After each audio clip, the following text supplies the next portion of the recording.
Kinala dumilian niya iyang pagalingon. O pasalo niya ang cross. Matatanda. Ang cross mo ay mga suffering, mga pag-antos na amin na itong himuon matatanda kung gusto ka mutabang, musunod sa Jesus. Dumilian na itong lahat. Kung sa mga pinagsunan, kaya mo may opposite sa humility. Gingon sa Desire Release page 250 to 251.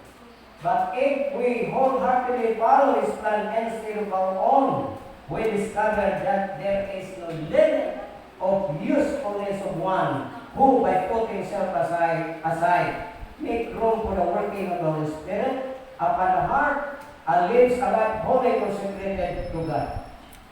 Nga kung ang kita matingan sa kinasingkasing musunod sa plano, imbis sa pagsunod sa atong kagalingon, atong matunan, atong madiskubrihan, nga walay kinutuban, there is no limit to the usefulness.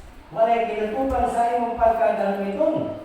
Kinsa, nga nagsilikway sa kagalingon, o nagahatag og luna, o lawak, alang sa pagtrabaho sa Holy Spirit.